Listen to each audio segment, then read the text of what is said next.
Our guest today is Matt Watson, founder and CEO of Fullscale, and a 5-time bootstrap founder with 3 exits behind him. Matt grew up in a trailer park and worked flea markets with his dad from the age of 5. At 22, he founded VinSolutions, a CRM for car dealerships. 8 years after that, when he was only 29, they sold it to AutoTrader for $150 million. He was the largest shareholder. But then he kept going, founded Stackify and At Capacity, and now Fullscale, a 350-person software development company based in the Philippines. He's had the kind of success most founders chase for a lifetime and never get. In this episode, we get into what it actually felt like the day the $150 million wire hit, what surprised him most about having that kind of money, and why no matter how much he made, he kept building. If you've ever wondered what happens after you actually make it, this one's for you. Welcome to another episode of Profit Led. I'm your host, Melissa Kwan, co-founder of eWebinar. This season, we're exploring the intersection of passion, profit, and purpose, and how those things change as founders evolve and come into financial success. Let's get started. Hey, Matt, can you tell me a little bit about your early life and how you grew up? So I have an interesting background. Grew up very poor. I was a product of a one-night stand in a trailer park in Oklahoma. Didn't meet my father until I was 40. So I guess like a lot of entrepreneurs, I have a weird background, weird story. Another man raised me who basically was my father. And I actually grew up working in flea markets, selling stuff at flea markets. My dad would buy random things and sell them at the flea market. So I grew up in kind of that entrepreneurial spirit, you could say. And how did that early life shape you as a person and as an entrepreneur? I would say it always made me more driven. Like I always just wanted to go and do and accomplish things. I think growing up that way when I was younger, like I was never scared of work. Like from the age of 5, I was out at a flea market making change and selling stuff. So yeah, I think that really helped create the work ethic that I see in my kids now and my kids don't really have. Well, it's tough to breed that, I think, right now in this generation. Tell me about your relationship with money early on coming from, I guess, that background. Like after I had an exit or just growing up? Before just growing up. Like what was money to you? Like how did you see that? Well, I grew up very poor. Like in high school, if I wanted new clothes for school, like my uncle bought them. Like I was very, very poor. Looking back, I just thought I was a normal person, I guess. I like didn't really think about it. But honestly, money has never been a super big motivator to me either. Like I never really cared about fame. I never really cared about the money. I was always driven more by the problem and the challenge. Mm-hmm. So money was never really the big thing to me. I guess I was used to just never having it. And you started VinSolutions at 22, and that was a CRM for car dealerships. That's not how it started, but that's what it ended up being. Okay. And how did you come up with that? Somebody else had a problem. They were looking for somebody to help them solve the problem. My name got brought up and I said yes. I was the technical co-founder. I was 22, but I looked like I was about 13. Was just a smart nerd that knew how to build software. And I was lucky to be born in this era, right? Lucky to be born in the era to go build stuff. And you built that for 8 years, right? Yeah. Did you ever dream that it was going to get that big, that fast? Like what was the original intention for that company? Honestly, I would say I kind of just looked at it like a job. Like we never even thought of it like a startup or venture capital or any of that kind of stuff. Like we were just like created a company to help people and like solve their problems and build, it was just a business. Like the whole startup entrepreneur ecosystem was something we had no concept of what even was, or at least I definitely didn't. So you didn't think about it as an end goal or like had some idea of success. You were just building this thing to, I guess, work. Just make it work. Yeah. How do we pay the bills and keep going?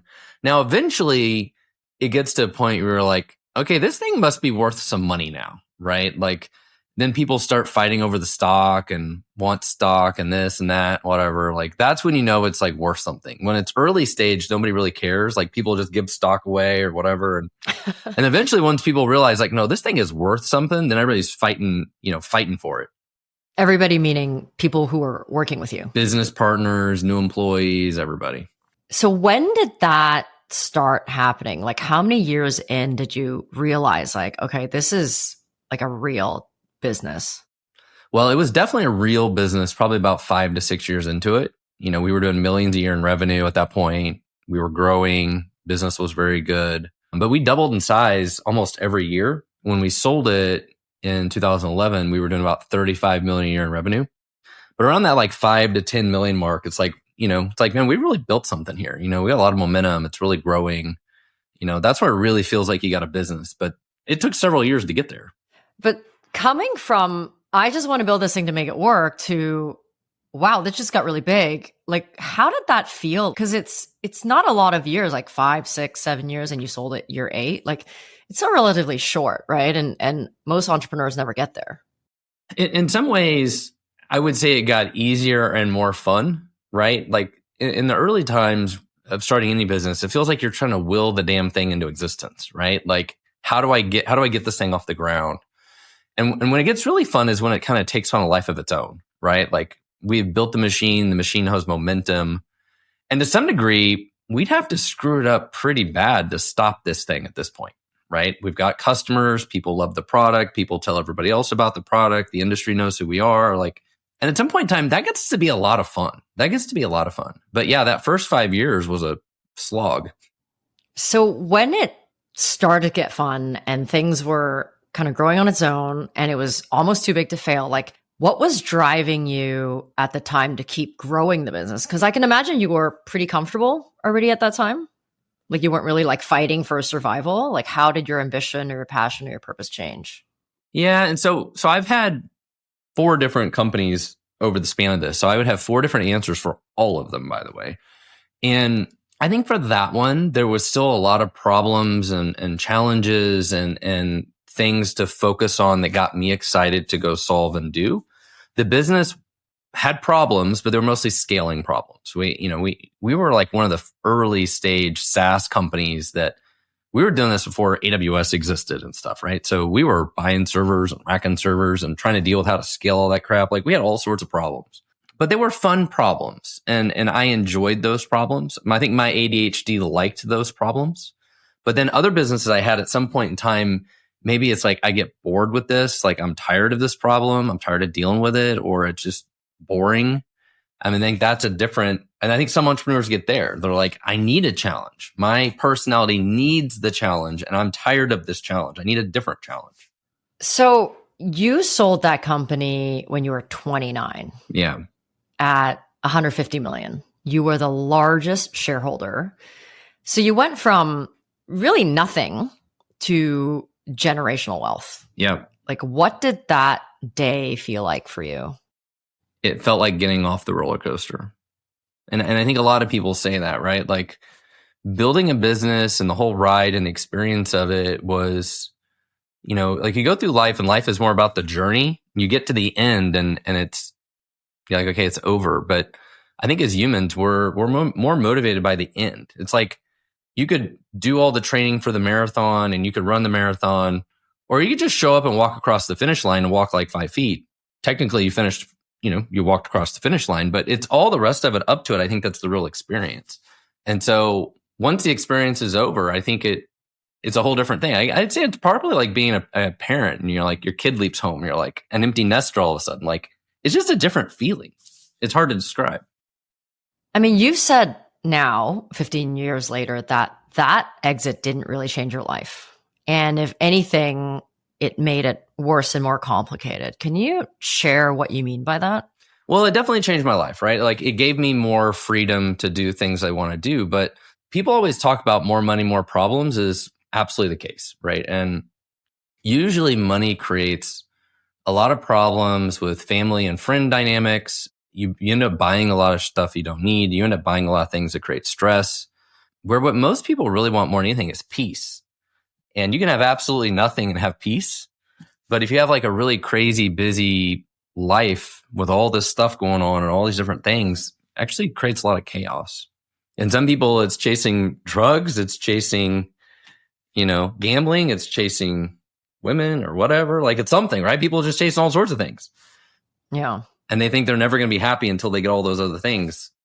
Did you have to have like an adjustment period when you like receive that wire to kind of, I guess, settling back into the new version of you? I think so a little bit. And I mean, we definitely hear about people that win the lottery and how it destroys their life and whatever. And I think it's very easy to throw money at a lot of different things. And I think it's also easy to think like, hey, I did this before, I can do it again, which is definitely not true. You've been through this more than once before, right? You've been an entrepreneur more than once. Yes. Never $150 million exit, though. I am gunning for that. But it's never easier the second time around. I mean, it's a little bit easier, but it's totally different. Yeah. I mean, I think it's not like it gets easier. It's like you get more resilient and better at handling things. You have all the lessons from before. Well, it's like your first love is the worst, right? Like not like the worst, but most emotionally intense because like all these things are new, right? And then you just get better at having relationships. And I think, you know, a company is kind of like your relationship. So you just get better at dealing with the problems and like, you know, not overthinking things and not stressing yourself out so much. But yeah, like the opportunities, it doesn't really get easier. Well, and I think so much of success revolves around timing too. Some of the things that we do, people build great businesses, but some of it's just the timing of, is that what the market wants? Is there pull for whatever it is that they want right now? Right? Versus you build something 10 years later after somebody already built the market leader for this thing. Like it's just so difficult to get anywhere. So some of it is just a little bit of timing and luck, I think is a big part of it. What surprised you the most about having generational wealth and having that kind of money? I think one of the biggest things is just how other people treat you. Just people, like your relationship with other people and how people treat you becomes very different and weird. Can you give us more color into that? Do they treat you better? Do they treat you worse? So, I mean, there's definitely some people that are like, they just want to get to know you because they know you have money and that, you know, some of us are curious or whatever. It definitely creates a lot of weird relationships with family because family always wants money and family always has problems. That's never ending. And it makes it hard to do stuff with family because like going out to dinner with my family for them means like Taco Bell. And I'm like, I'm not going to meet you at Taco Bell. So it's like I end up having to pay anywhere we're going to go if it's somewhere I really want to go. So it's like, it just creates a lot of weird dynamics. But I think we're the best examples of this, even for friends, they won't invite you to their house. Really? Very few will. Why do you think that is? Because they know where you live. And if you live in a multi-million-dollar house or whatever, they're not going to invite you to their house. And do you mean like people you've known for a long time or like new people? I would say almost anybody. I think it's one of those things that's just a weird dynamic. They're like, they know where you live and they're like embarrassed for you to come to their house or something. Some people don't care, but a lot of people, they just never will. Yeah. And it's one of the weird dynamics. And a couple months after that company sold, you started a new company, Stackify. I mean, you could have stopped, you could have retired. Why didn't you? What was the thing driving you at that point to create something new? Well, I needed something to do. I was 29. I think I foolishly thought I could just do it again. And that time around, I decided I also didn't want any business partners. I'm like, I'm just going to go do this by myself, which was the dumbest and smartest thing I ever did because I had to learn a lot. Before I was the CTO, I built all the product parts of it and was involved to some degree in sales and marketing related stuff. But, you know, going to be the CEO and like having no help, I had no partner. It was just all me. There was a lot of lessons there in my 30s, figuring all this stuff out. What were some of the hardest lessons you learned during that period? Because you built that for another 9 years, right? So it was longer than your previous one. Yeah, I think part of it was just learning like a previous success really had nothing to do with the secondary success of trying to do it again. And we picked an industry that was and a product that was so difficult to sell because we were trying to sell to other software developers basically. Mm-hmm. And they're nearly impossible to sell to. Like they're the worst people in the world to sell to. What was the product? It was an application monitoring product. So we could monitor the performance of their applications and tell them how to improve the performance, basically. So it was a really valuable tool, but we had lots of competitors but selling to software developers is just really hard. They don't answer the phone. They think you're spamming them. You know, they don't like salespeople. Like they all wear aluminum foil hats and don't want to talk to people. You're describing the entire world right now, though. Software engineers are worse. I thought real estate agents were worse. I had to sell to them for 10 years. I'm like, never again. But at least they answer the phone. You could pretend to buy a house and they would answer the phone. That's true. You can't call a software developer. They don't have phones. Yeah, they try hard not to. But then how did you do that for 9 years then? Like, what was the thing that was driving you forward? Well, like a lot of people, you get into something and then I think it's hard to walk away. It's hard to stop. You're like, you've sunk so much into it. And I really feel like a little into it, I probably should have decided, you know what, this seems really difficult, or we haven't gotten the traction that we wanted, and we should have just stopped. We did have success with it, and we grew to about $5 million a year in revenue, and we exited it. But it was super, super difficult, very difficult. We were competing with New Relic and Datadog and other companies like that had raised, tens of millions, hundreds of millions of dollars, went public. Now, when we started was about the same time that they started, but they raised all the money. We didn't raise all the money. And the biggest mistake I made is it was easier for me to just write the checks to keep funding the company because I could just invest my own money in it. I didn't have to go raise outside capital. So it was easier for me to just keep funding it than to solve some of the real problems or deal with the reality of like, this thing isn't growing the way that it should. Like, we're struggling a lot harder than we should be struggling. We were successful, don't get me wrong, but we were burning a lot of capital. And part of that was just my fault. I was just kept throwing money at it. You're like the traditional VC model, but you are the VC. Yeah, which is not good. No. So you, I guess, self-diagnosed with ADHD at almost 40, right? You had explained that somewhere else. Once you had, I guess, the language and the understanding, to understand yourself, right? And how you operate, how did that change your own life or how you run a company? So I don't think I realized that I had ADHD till I was about 40 years old. And of course, when I tell that to everybody else, they're like, no shit, you have ADHD. We've always known that. I'm like, well, I didn't understand it. I watched enough TikTok videos to finally self-diagnose myself. Well, you're not a real founder unless you have something. I think almost all founders have ADHD. And I think one of the reasons why is one of the typical traits of people that have ADHD, they don't have the same sense of consequences of things. They do things because they're like unique to them, or they get dopamine from them, right? They're after the dopamine from the things that they get or from the things that they do. It's got to be unique, creative experience, whatever. It's got to be, there's 5 things. If it's not one of those things, there's not going to do it. And for whatever reason, most people with ADHD also just don't have the same fear of consequences. And I think that's one of the reasons that makes us very successful. It's a combination of most people with ADHD hyper-focus. So that, whatever a problem is, they're like a dog on a bone. They're going to chase this problem until they solve it. And they will just keep going and going and going. And odds are they eventually figure it out. And I definitely have that skill. But the other side of it is this: there's just no fear of consequences. Where you take somebody like my wife, and she would tell you 12 reasons why something's going to fail before you even start. Like, it's just fear in her head. That's because she's Asian. I mean, it's a lot of people. Yeah. A lot of people just, that's normal. They're worried about all the consequences. What if this doesn't work? All these things, right? And I'm like, my brain doesn't even have that. It doesn't exist. I mean, I see kind of a parallel as to how you described your childhood as well, right? Like needing to figure things out, make money, be creative, right? Like, I think that's also part of it. I also grew up in a very protected environment. My parents were always like very fear-based. Can't cross the road, can't go by yourself. That was my wife's family.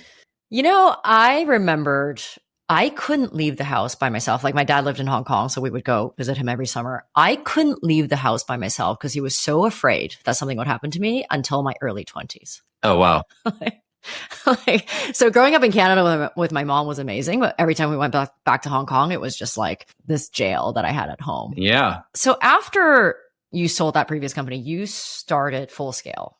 We did. So actually, Full Scale started in the middle of Stackify, the application monitoring tool we were talking about. I needed to hire about 10 software developers, and that's where I partnered with somebody else, and we started Full Scale in the middle of it. And I was basically one of Full Scale's largest clients for a long time. But my business partner in Full Scale ran it. So he ran it and I was basically just a customer. But it was actually one of the best businesses I ever started. And it was like an accidental business. And you've called it the most important company you've ever started. Why is that? I don't know if important is the right word, but I think it's been a fun business to run.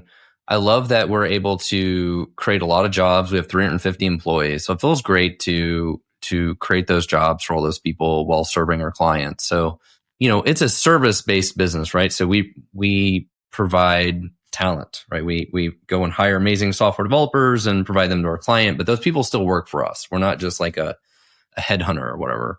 And so that feels great. And it's crazy. The first year of that business, we hired 100 people. It's like an accidental business that grew 100 people, grew to like 5 million a year in revenue or something almost in a year. It's been a great business. So you now are running an amazing business. It's growing. You have money in the bank already. Like, what are you going for? Like, is there an end goal? Like, what is the thing that gets you up in the morning to keep you building all these things? Hey, I want to take a minute to talk about the thing that makes my life and this podcast possible, my own company, eWebinar. Here's something no one questions. We expect every piece of content in our personal lives to be available on demand, from this podcast to our favorite TV show. But when it comes to business webinars, whether it's demos, training sessions, or onboarding calls, anything where a live person has to show up and deliver content, we're still asking people to be somewhere at a specific time on one specific date, hoping they'll make it, and it just doesn't scale. The average attendance rate for a live webinar is 30 to 40%. That means the majority of people who want your content never see it. Prospects who never see your demo don't convert. Customers who skip onboarding don't activate. Anyone who misses training won't adopt your product. eWebinar was built to solve that. We turn any video into an interactive experience that runs on autopilot 24/7 in every time zone.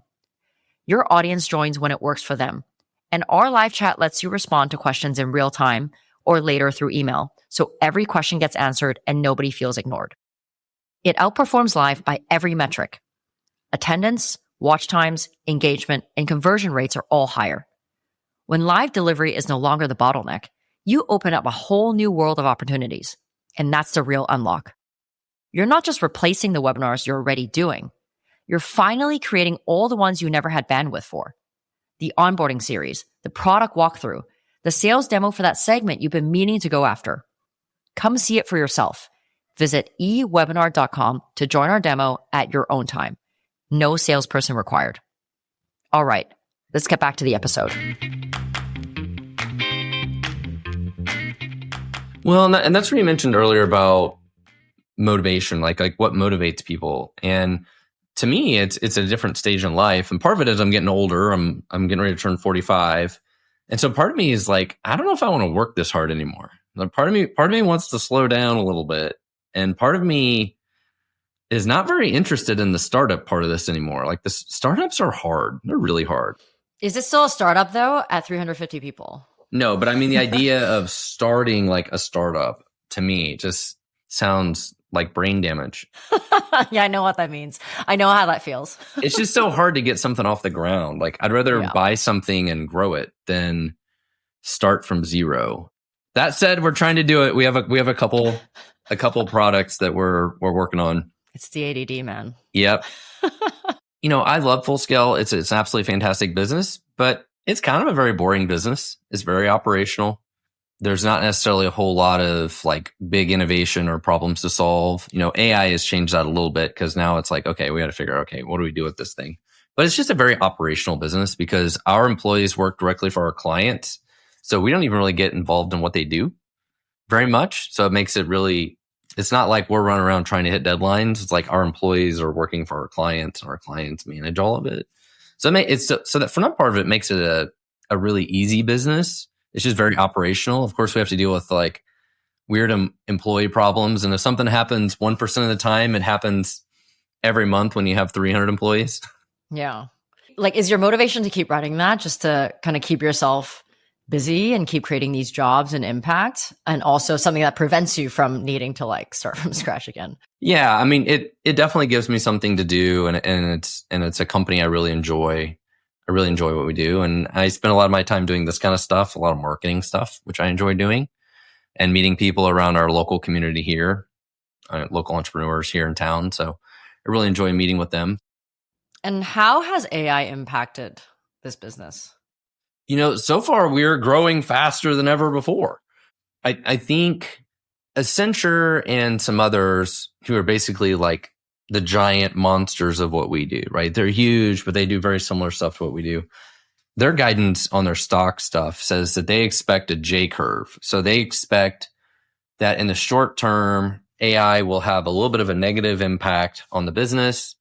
But then long term, they actually see that there will be a huge amount of growth because there will just be more and more demand for people to build software because it's easier than ever to build software.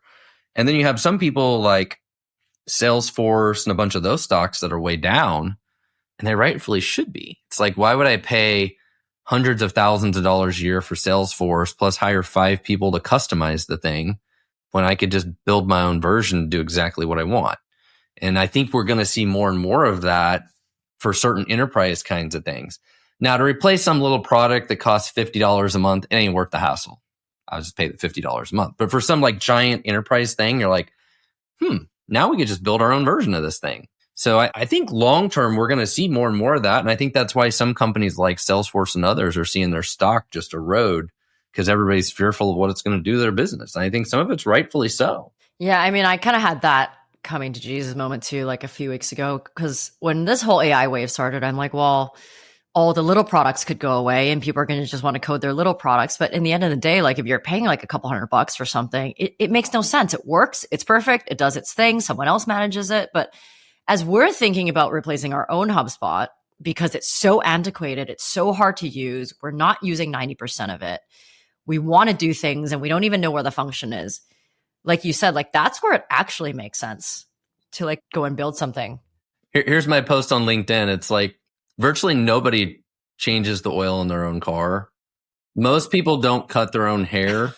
And half of us order takeout every day. But now because you have AI, you're all going to be software engineers? You're all going to build your own software? I don't think so. Just because you can, that doesn't mean you're going to.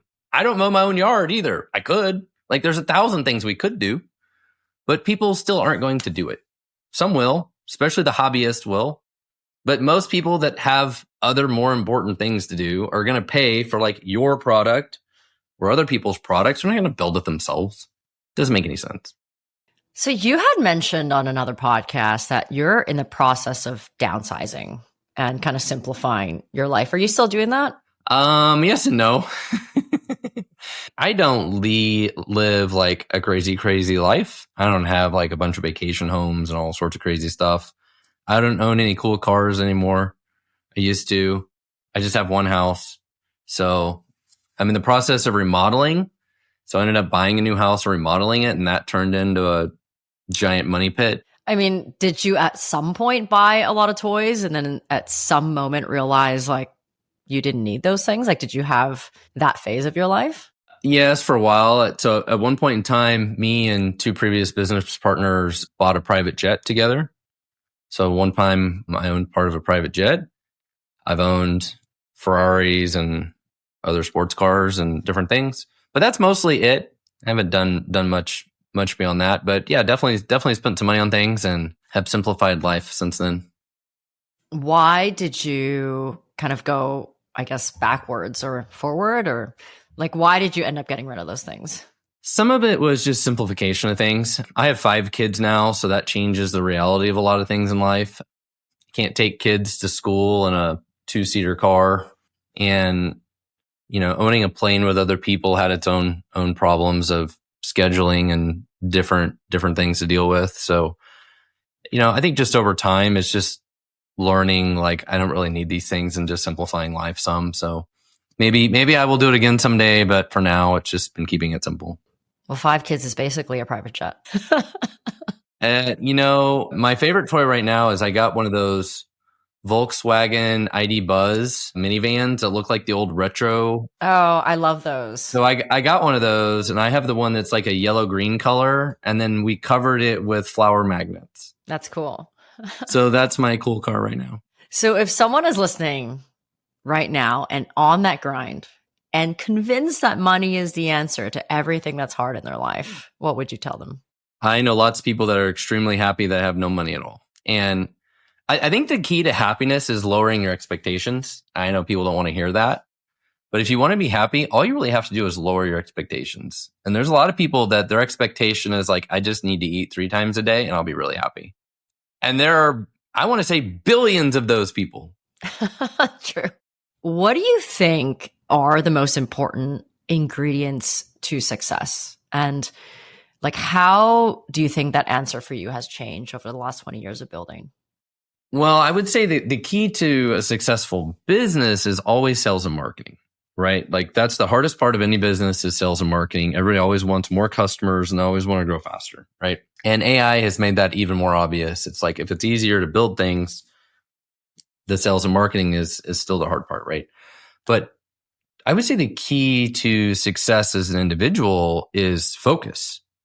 It's more focus than anything else because it's so easy to focus on all the wrong things or be distracted. And I think our time and energy are super precious resources. And back to the point earlier of like, you can have a whole lot of money and spend it on lots of things. It's a lot of energy and a lot of focus spent on a whole lot of things that I think ultimately drain people. So I'm going to go with time, energy, and focus. I mean, the thing is sales and marketing is the most important part of any business, but everyone is so over-focused on the product. Yeah. And you can have a mediocre product and a great marketing plan, and it will still see the light of day. And then you can improve the product. Yeah. But if you have the best product in the world, zero plan to get it out there, it's just never going to see the light of day. But let's talk about that for a minute, because a lot of us that are entrepreneurs, we start a business because we have an idea for a problem and we don't like all the existing solutions or there is no existing solution.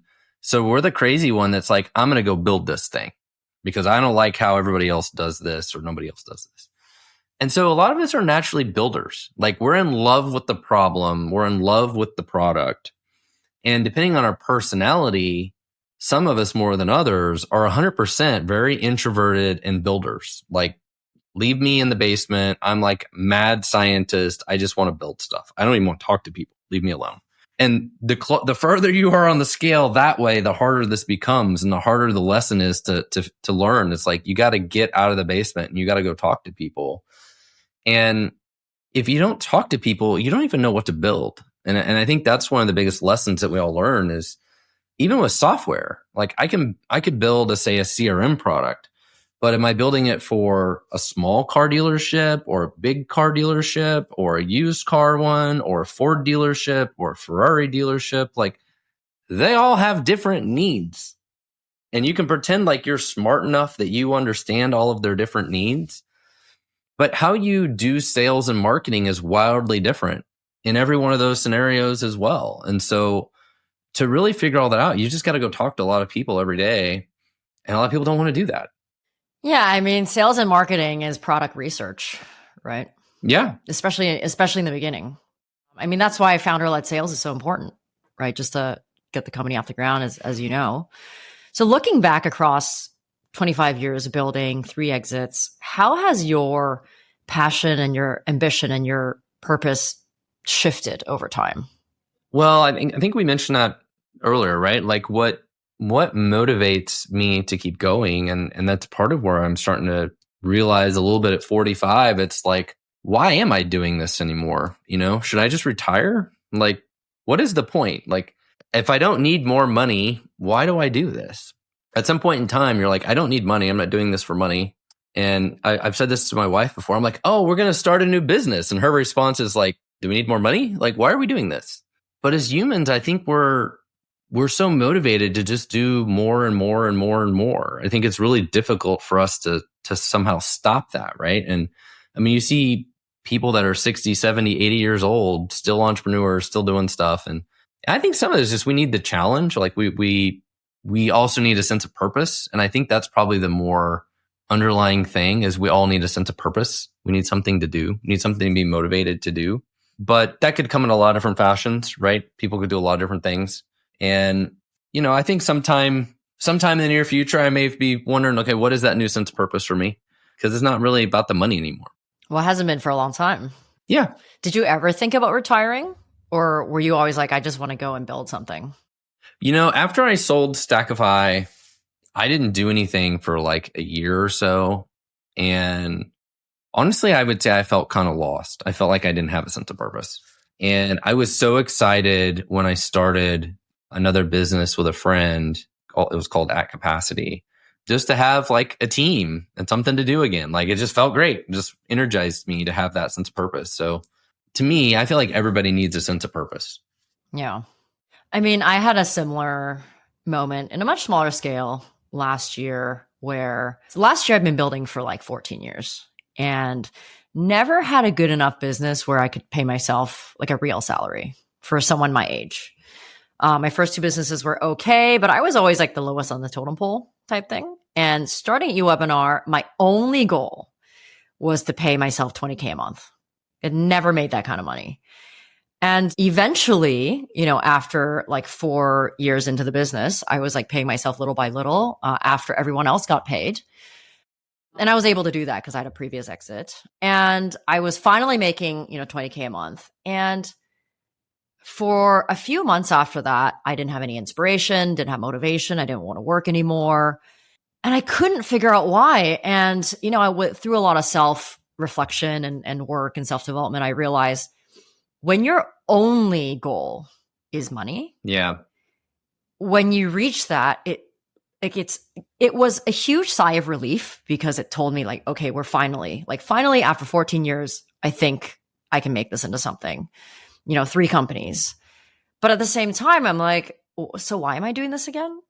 Like if that's all I needed. And the ironic thing is I started companies to be rich, but bootstrapping and starting mediocre businesses taught me how to live with very little. And I'm super happy, right? Like we don't have everything that we want, but I'm not lacking, in any way. So I had to really go through a journey of like rediscovering like, okay, do I really want to keep doing this? Or is it over? Do I even like building businesses? Or should I just try to sell this thing? So it's a real thing, when you just need to feel like what you're creating means something to you. I saw something the other day about like we all need goals. And for a lot of us, sometimes the goals seem kind of silly or what have you. It feels silly to go through like, oh, we're going to hit this, whatever goal and whatever. And we know half the time, like the numbers are all made up anyways. But I think one of the things it talked about is don't actually start with the goal, start with the reward. It's like plan a reward for yourself and then set some kind of goal attached to it. And part of it is just having that carrot out there of like, this is the reward that I'm working towards, right? And that reward can continue to change. Like when my goal is by Q1, we hit this number. If we hit that number, we're going to go to Paris and we're going to go celebrate and do this big trip or whatever. Maybe you could have won anyways, but it's like now there's that goal that's attached to it and that helps keep you motivated or whatever. And I think because we all need something to look forward to and something to motivate us. And sometimes maybe we can kind of manufacture that a little bit, I guess. I mean, I think the thing I learned from that experience was an unreachable goal can actually be the fuel to your fire. Once you reach it, you're like, well, and now I need a new goal. Yeah, but eventually you're going to burn yourself out though too, right? If you never get there. Well, but I think that's why you need to find purpose in just the thing that you want to make, right? And for you, it's creating impact with people, changing their lives, like employing them. Like that's awesome. Like providing hundreds of jobs every day. Like that's awesome. Yeah. And I mean, realistically, the 350 jobs that we create probably actually create over 1,000 jobs in the local economy there, because those 350 people are extremely, extremely highly paid. They go spend a lot of money all over the place, right? So that's really cool. It's really, really cool.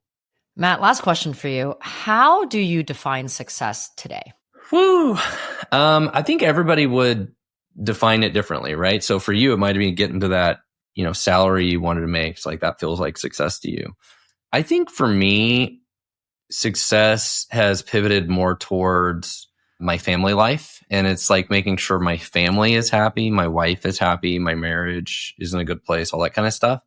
To me, I think that's the number one thing I always think about now is like, If that part of it doesn't feel like it's successful and thriving, then that's the bigger problem. Where I think earlier in my career, I had some marital issues and I actually hid from the marital issues by working a lot more. And probably somebody listening has been there or is there. And so I think for me, it actually starts with the personal life success. And it's the stuff that doesn't have anything to do with money. It has to do with your relationships with your family and friends is become even more important, I think, for me.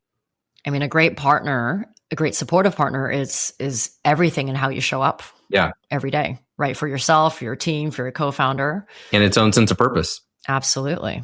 Well, Matt, thank you so much for your time today. That was a great conversation. Absolutely. Thanks for having me. Real quick, if what we talked about today resonated with you, the best thing you can do to pay it forward is to share it with someone you think would enjoy it too. The only way this podcast grows is by word of mouth. Whether that's a review, a post, or even a text to a friend, it would mean the world to me and would help me keep this podcast going. Hit subscribe so you never miss an episode. And head over to profitled.fm for show notes. If you want to connect or share feedback, I'd love to hear from you. Find me at melissakwan.com. That's MELISSAKWAN.com. Thanks for listening. Bye now.